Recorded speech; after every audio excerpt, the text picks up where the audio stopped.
ఇప్పుడున్న current technological అడ్వాంటేజ్‌తో నాకనిపించింది ఏందంటే madam, సిలబస్‌తో start చేసి, అసలు సిలబస్ ఎంతవరకు ఏ ఆప్షనల్ తీసుకోవాలి, అసలు ఏ ఆప్షనల్ తీసుకోకూడదు అనేది ఫస్ట్ స్టెప్ అయితే, జనరల్ స్టడీస్ ఎంతవరకు తీసుకోవాలి, జనరల్ స్టడీస్‌ని ఎలా అప్రోచ్ అవ్వాలి, జీఎస్ 1, 2, 3, 4 పేపర్స్, ఒక ఎస్ఏ పేపర్ ఎలా అప్రోచ్ అవ్వాలి, ఇదంతా ఒక 15-20 డేస్ టైం తీసుకొని నీట్‌గా మనకున్న మెటీరియల్, మనకున్న స్టాండర్డ్ టెక్స్ట్ బుక్స్ ఉంటాయి. ఫర్ ఎగ్జాంపుల్ పాలిటీకి లక్ష్మీకాంత్ గాని, జియోగ్రఫీకి సేమ్ ఎన్‌సీఈఆర్‌టీస్ గాని, హిస్టరీకి కొంతమంది పూనాల దళాలు వాడతారు. అలా ఒక standard set of books prepare చేసుకొని, సిలబస్‌ని దగ్గర పెట్టుకొని గైడ్ చేసుకుంటూ వెళ్ళడం.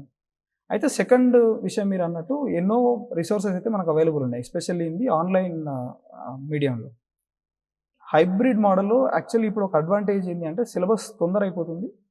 అండ్ చాలా క్వాలిటీ కంటెంట్ కూడా దగ్గరకొచ్చే అవకాశం ఉంటుంది. ఎందుకు మన చాలా చాలా ఆన్‌లైన్ రిసోర్సెస్ ఉన్నాయి. ఫర్ ఎగ్జాంపుల్ ఇంటర్వ్యూకి news media channels first post గాని, లేదా హిందూ పాడ్‌కాస్ట్‌లు గాని, ఇండియన్ ఎక్స్‌ప్రెస్ పాడ్‌కాస్ట్‌లు గాని, ఇలా ఆన్‌లైన్ కంటెంట్‌ని ఇంటిగ్రేట్ చేయడం ఇప్పుడు చాలా ఇంపార్టెంట్ ఉన్న ఉన్న కాంపిటీషన్‌కి.